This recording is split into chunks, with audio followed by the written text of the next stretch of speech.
आउज़ुबिल्लाहिमिनश्शैतानिर्रजीम बिस्मिल्लाहिर्रहमानिर्रहीम। अस्सलाम वालेकुम डियर स्टूडेंट्स।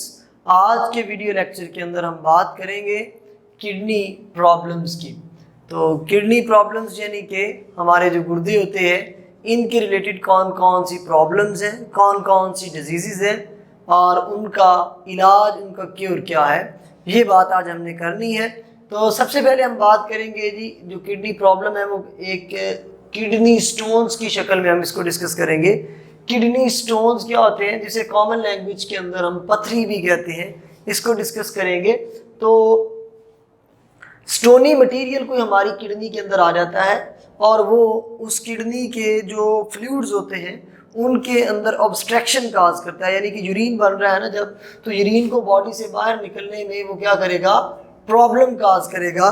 तो ये हमारे पास किडनी है और ये किडनी के अंदर वो स्टोनी मटेरियल यूरेटर के अंदर बन सकता है। तो जब यूरेटर के अंदर बन जाएगा तो यूरेटर से यूरिन का बॉडी से बाहर जाने वाला रास्ता ब्लॉक हो जाएगा, वो पेल्विस में बन जाएगा।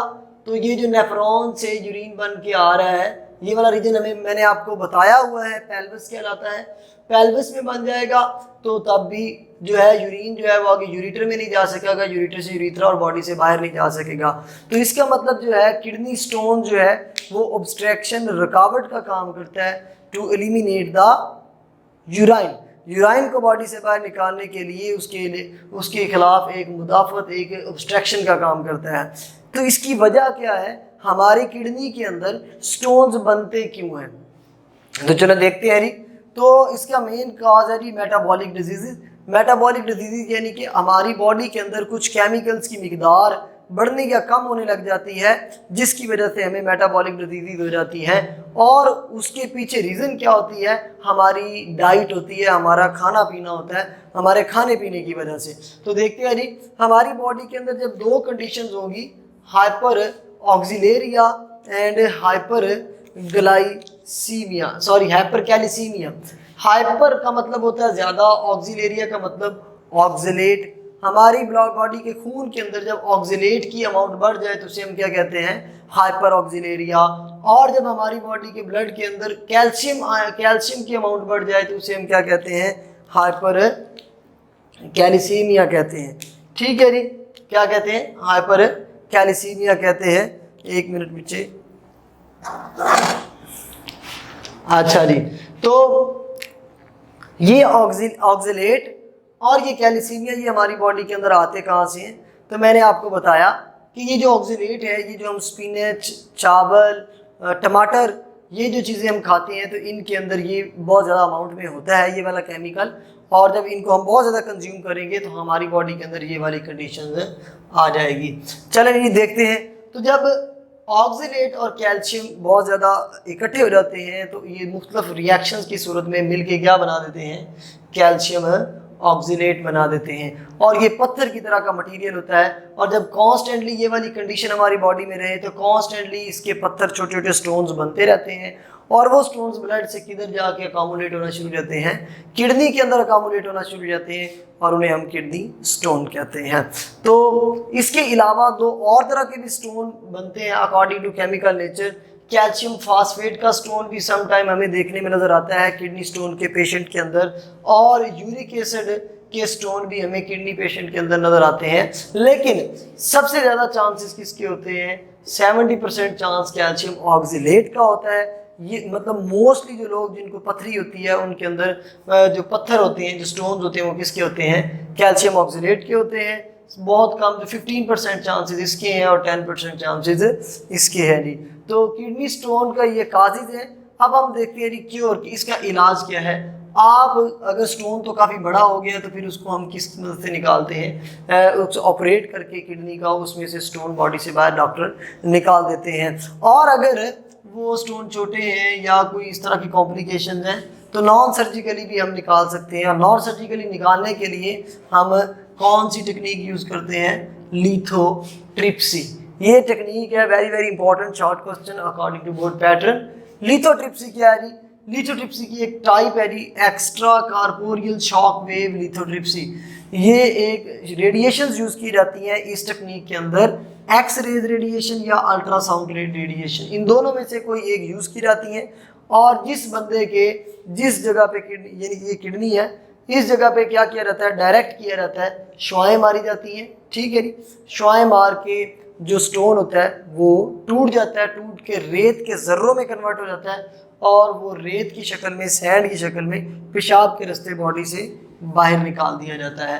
तो शुआएं मारी जाती हैं स्टोन के ऊपर, स्टोन टूट के बॉडी से बाहर निकल जाता है। इस अमल को हम क्या कहते हैं, लिथोट्रिप्सी। तो इस तरह से पथरी और पथरी का इलाज किया जाता है, ठीक है जी। इसके बाद दूसरा जो टॉपिक आ जाता है, क्या कहते हैं, दूसरी जो चीज़ आ जाती है जो किडनी रिलेटेड प्रॉब्लम है वो है रीनल फेलियर, यानी कि गुर्दे का कंप्लीट फेल हो जाना या गुर्दे का यूरिन फॉर्मेशन में रोल अदा ना करना, गुर्दा अपना काम नहीं कर रहा, उसे हम क्या कहते हैं, रीनल फेलियर कहते हैं। तो ये very very critical situation of the body, ठीक है जी।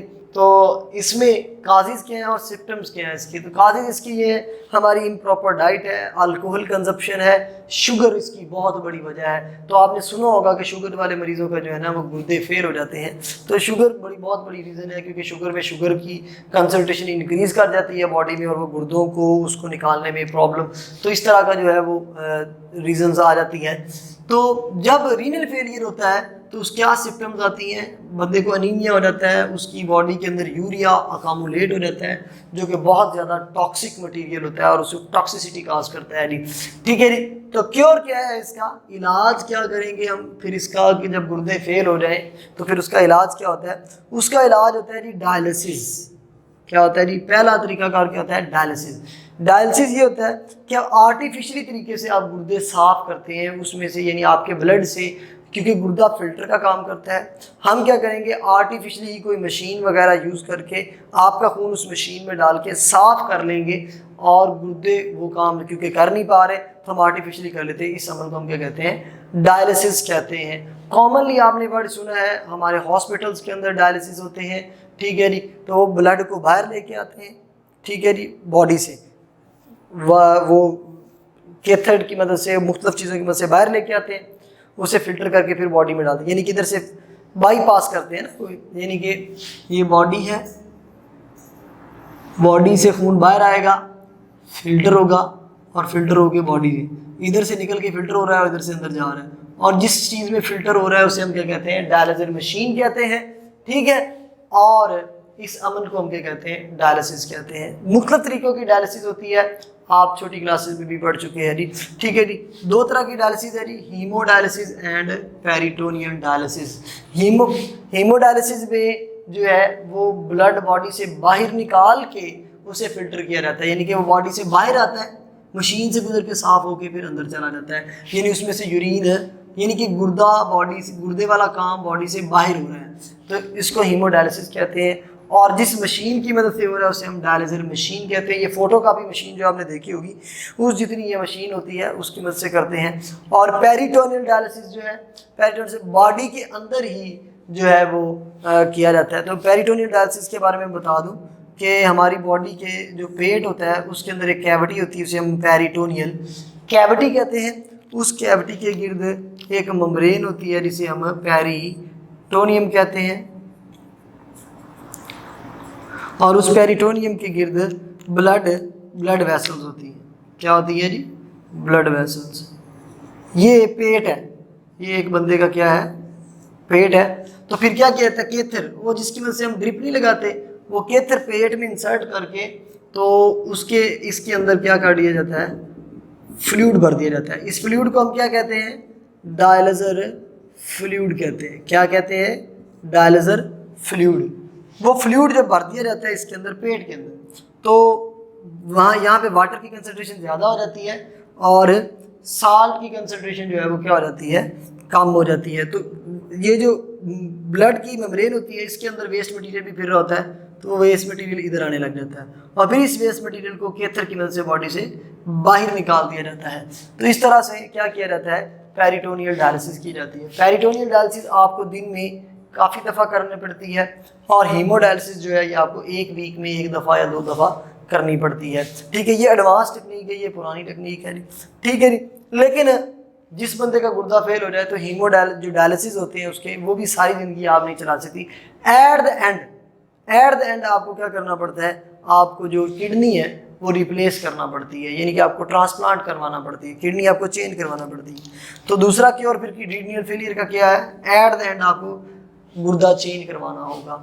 और गुर्दा जब चेंज करवाते हैं तो डोनर और रेसिपिएंट देखा जाता है, मैच किया जाता है, डोनर रेसिपिएंट मिलते जुलते ब्लड ग्रुप वालों को जो है वो ट्रांसप्लांट कर सकते हैं जी, ठीक है जी। लेकिन ये भी इतनी कामयाब टेक्निक नहीं है, कुछ लोगों के 10 साल तक चल जाता है चेंज जो किडनी होता है, कुछ लोगों के 2 साल भी नहीं चलता, तो ये डिफरेंट कंडीशंस हैं जी। इसके बाद यूरीमिया एक बहुत बड़ी इंपॉर्टेंट टर्म है। यूरीमिया का मतलब क्या है जी, कि यूरीमिया का मतलब है कंप्लीट रीनल फेलियर। जब गुर्दा हमारा कंप्लीट काम करना बंद कर दे, कंप्लीटली फेल हो जाए, तो उस कंडीशन को हम क्या कहते हैं, उस डिजीज़ को क्या कहते हैं, भी यूरीमिया हो गया है इस बंदे को, ठीक है जी। तो ये थे जी kidney problems and its cures. तो ठीक है जी, इसको आपने देख लेना है। Kidney problems, 2 kidney problems discuss किए, पथरी और गुर्दे का फेल हो जाना, और इनके काजेज़ क्या है मैंने बताया आपको, इनका इलाज क्या है, ठीक है। ये बड़ा आसान सा एक टॉपिक है, जनरल सा मेडिकल का टॉपिक है। तो ये था ये आज का टॉपिक हमारा। तो नेक्स्ट वीडियो के साथ आपकी खिदमत में हाजिर होंगे जी। अल्लाह हाफिज़।